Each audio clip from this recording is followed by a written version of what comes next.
झुणका नावाचं एक गाव होतं. हत्तींचा मोठा झुंड राहायचा आणि सगळे गावाचे प्राणी आणि माणसं एकच भाषामध्ये बोलायचे. हत्तींच्या झुंडमध्ये गोलू नावाचा एक छोटा हत्ती आपल्या आई अनुपमा बरोबर राहायचा. गोलू स्वभावामध्ये खूप जास्त शरारती होता, जो कधी पण आपल्या आईचं बोललेलं नाही ऐकायचा आणि कायम झुंड सोडून एकटाच फिरायला जायचा.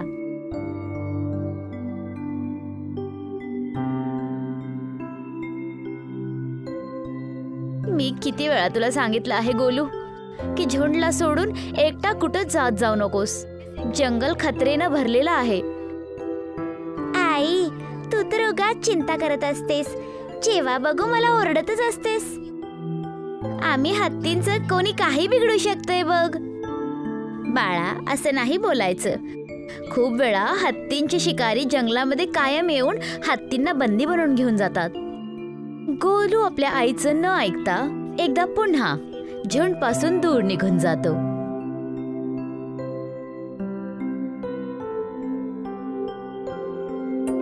आणि नदीच्या किनाऱ्याला जाऊन बसून जातो. आई मला फक्त ओरडतच असते आणि कायम झुंड पासून दूर जाण्यासाठी नको म्हणत असते. मी काय लहान मूल आहे? मी तर एक हाती आहे. मला तर कोणी कायच नाही करू शकत. त्याच वेळेस गावाच्या सर्कसची दोन माणसं, चिंटू आणि पेंटू, जे हत्तींना पकडण्याचं काम करत राहायचे. जसंच ती दोघं लोक जंगलमध्ये शिरतात, थोड्याच वेळामध्ये त्यांना नदीच्या किनाऱ्याला गोलू दिसतो. अरे पिंटू, ते बघ हत्तीचं पिल्लू. हा पाहिलंय. ओरडू नकोस. हळूहळू याच्या मागे चल. आपल्याला त्याला पकडायचं आहे. आणि जाळं तयार ठेव. मी जसं बोलेल तसं लगेच त्याच्यावर जाळं टाक. चिंटू आणि पेंटू दोघे जण गोलूच्या मागे जातात आणि जाळ तयार करतात.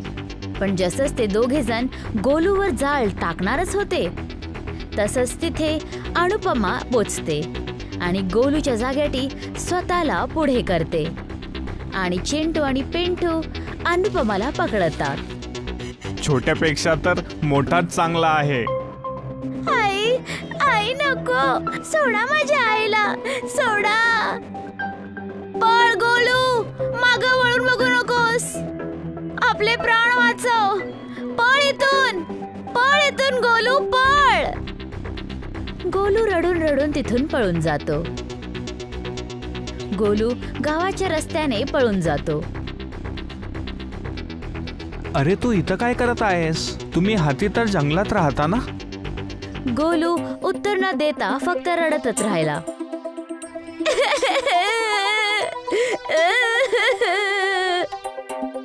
काय झालं?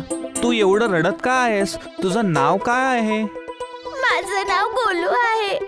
मी आपल्या झुंड पासून वेगळा झालो आहे आणि काही लोकांनी माझ्या आईला कैद करून आपल्या बरोबर घेऊन गेले. हे सगळं माझ्या चुकीमुळे झालं. आईने मला किती वेळा सांगितलं की दूर जाऊ नको, पण मी तिचं अजिबात नाही ऐकलो. काळजी नको करू. मी तुझी मदत करेल. मला तुझ्या मित्रासारखाच समज. माझे वडील ह्या गावचे प्रधान आहेत. चल माझ्यासोबत चल घरी. मी तुला माझ्या वडिलांसोबत भेटवतो. श्याम गोलूला घेऊन आपल्या घरी जातो आणि आपल्या बाबांना भेटवतो आणि गोलू सगळं काही प्रधानजींना सांगतो. ही तर सगळ्या गावाची परेशानी आहे. हे हत्ती पकडणाऱ्या लोकांना काहीतरी करावं लागल. तू काळजी नको करू. मी तुझी मदत करेल. तोपर्यंत तू आमच्या सोबत राहू शकतोस गोलू. प्रधानजी गोलूला आपल्या घरी ठेवतात आणि जेवण पाणी देतात. गोलू आणि श्याम दोघे जण गोलूच्या आई अनुपमाला सगळीकडे शोधतात आणि संध्याकाळी दोघे जण परत घरी येतात. एक दिवस असंच गोलू जेव्हा घरी येत होता तर तो एका झाडाखाली बसतो आणि आपल्या आईला आठवत असतो. काळजी नको करू गोलू. आपण नक्कीच तुझ्या आईला सापडूयात. मला तिची खूप आठवण येते. मला आठवतंय जेव्हा ती माझ्या बरोबर होती तेव्हा मी तिचं काहीच नाही ऐकलं, आणि आज जेव्हा मी एकटा आहे तर मला समजत आहे की ती माझी केवढी काळजी करत असायची. मला जर काय तिला पुन्हा भेटायची संधी मिळाली तर मी परत ही चूक कधीच नाही करणार आणि कायम तिचं बोललेलं ऐकेल. मला फक्त एकदा आपल्या आईला भेटायचं आहे. गोलू आणि श्याम दोघांच्या डोळ्यांमध्ये अश्रू असतात आणि दुसऱ्या दिवस सकाळी प्रधान सगळ्या गाववाल्यांना एका मोठ्या झाडाच्या खाली एकत्रित करतो, जिथे प्रधान गोलूला पण बोलवतात. गावकऱ्यांनो, मी तुम्हाला एक महत्वाच्या विषयावर बोलवण्यासाठी बोलवलं आहे. जसं की तुम्हाला सगळ्यांना माहिती आहे, गावात हत्तींना पकडण्यासाठी हत्तींना खूप जास्त पकडलं जातोय. आपल्याला या समस्येवरती उपाय सापडावा लागेल. माझ्यासोबत एक स्वतः हत्तीचं एक छोटंसं बाळ राहतं, त्याचं नाव गोलू आहे. काही वाईट लोकांनी हिच्या आई अनुपमाला पण पकडलेलं आहे. माझं गावकऱ्यांना असं सांगणं आहे की तुम्हाला यांच्या आईबद्दल काही माहीत झालं तर मला लगेच कळवा. ह्याच गाववाल्यांच्या मध्ये सुभाष नावाचा एक माणूस उभा होता, जो प्रधानचे सगळं काही बोलणं ऐकत होता. प्रधानजी, आमच्या समस्या काय कमी आहेत का, जे की आपण हत्तीची काळजी करावी लागेल? आता माझं ऐका, त्या हत्तीला विसरून जा आणि ह्या छोट्या हत्तीला जंगलात सोडून या.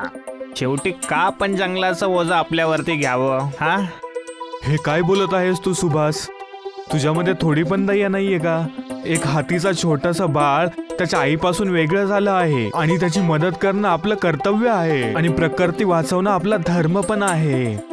हे ऐकून सुभाष तिथून निघून जातो आणि चुपचाप जाऊन चिंटू आणि पिंटूला भेटतो. आणि चिंटू आणि पिंटू अनुपमाला कैद करून ठेवलेले असतात. लक्ष देऊन ऐका चिंटू आणि पिंटू, प्रधानजी ह्या मोठ्या हत्तीला सापडण्यासाठी लागले आहेत. आजच गावात बैठक बोलून ह्या विषयावरती चर्चा झाली आहे, ज्यामध्ये या हत्तीचं बाळ गोलू पण होतं, जो ह्या वेळेस प्रधानच्या घरी थांबला आहे, त्याच्या कळपापासून वेगळा. माझा मुलगा ठीक तर आहे ना? हा, एकदम ठीक आहे. त्यामुळेच तर आमची परेशानी वाढत आहे. तू काही काळजी करू नको सुभाष, हा हाती इथं एकदम सुरक्षित आहे. एकदम बरोबर आहेस चिंटू, ह्या जागेबद्दल कोणालाच माहित नाहीये आणि हा हाती तर आपल्यासोबत सर्कस मध्ये काम करायला पण तयार आहे. खरंच? हा, पण फक्त एका अटीवर, की आपण त्याच्या मुलासोबत काही वाईट नाही केलं पाहिजे. हो, फक्त तू सर्कसमध्ये चांगलं प्रदर्शन कर. शेवटी त्या सर्कसमध्ये माझे पण पैसे आहेत. असं बोलून सुभाष तिथून घरी निघून जातो आणि दुसरीकडे सगळे गाववाले अनुपमाला शोधायला लागतात, पण ती त्यांना कुठंच नाही भेटत. आणि मग काही महिन्यानंतर एक दिवस प्रधान घरी येऊन गोलूला बोलतात. बाळा, मला माफ कर. आम्ही पूर्ण गाव सापडलं पण तुझ्या आईचा काही पत्ता नाही लागला. पण तुमचा हत्तीचा कळप नक्कीच मिळाला आहे. हेच चांगलं राहील तुझ्यासाठी. तू तुझ्या कळपासोबत वापस चालल्या जा. नाही बाबा, गोलू आपल्या सोबतच राहणार. गोलू आपल्या घरचा एक सदस्य आहे. गोलू आपल्या घराचा सदस्य नक्की आहे, पण त्याच्या कळपासोबत जाणं गरजेचं आहे. तुम्ही बरोबर बोलत आहात प्रधानजी. शेवटी मी कधीपर्यंत तुमच्याबरोबर राहून तुमच्यावर बोझ बनून जगत राहील? एक गोष्ट लक्षात ठेव गोलू, तू आमच्यावरती कधी ओझं नव्हतास. तू पण आमच्या एक घरचा सदस्य आहेस. दुसऱ्या दिवशी प्रधान, श्याम आणि गोलू निघून जातात, पण मध्येच गोलूला एका सर्कसचा पोस्टर भिंतीवर चिकटलेला दिसतो, ज्याच्यामध्ये अनुपमाची फोटो बनलेली होती. प्रधानजी, हे बघा, ही तर माझ्या आईची फोटो आहे आणि ते पण सर्कसच्या पोस्टरवर. बाजूला हो, मला बघू दे. ह्या फोटोवरती जो हाती आहे हीच तुझी आई आहे का? हो प्रधानजी. मग तर बाबा त्या सर्कसच्या पोस्टरवरती त्या सर्कसचा पत्ता पण लिहिलेला असेल. हो, त्यावरती सर्कसचा पत्ता पण लिहिलेला आहे. चला आपण वापस घरी जाऊयात. प्रधान घरी जाऊन काही जवळच्या लोकांना एकत्रित करतो आणि दुसरीकडे सुभाष, चिंटू आणि पिंटू हत्तीच्या प्रदर्शनासाठी तयार उभे होते. हे हत्ती, स्वतःचं काम एकदम व्यवस्थित कर. लक्ष ठेव, एक पण चुकी नाही झाली पाहिजे, नाहीतर याचा असर खूप वाईट होईल. तुम्ही काही काळजी करू नका, आम्ही खूप चांगली ट्रेनिंग दिली आहे याला. त्या प्रधानचं काय झालं सुभाष? प्रधान त्या छोट्या हत्तीला जंगलात सोडायला गेला होता, कारण हे हत्ती तर कुठं भेटली नाही. जेव्हा सुभाष, चिंटू आणि पेंटू बोलतच होते तेव्हा प्रधान, गोलू आणि गावाची सगळी लोक सर्कसला पोचतात आणि त्यांची हशी गायब होऊन जाते.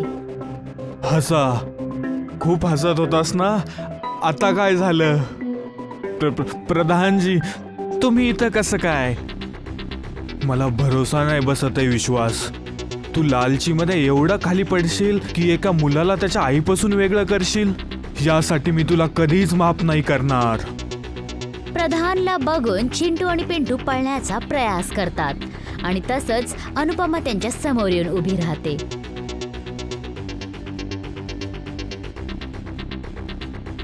आणि गाववाले येऊन त्या दोघांना पकडतात आणि अनुपमा तिथे गोलूला भेटते आणि दोघे जण एका दुसऱ्याला बघून फुटून फुटून रडायला लागतात. माझा मुलगा, तू ठीक तर आहेस ना बाळा?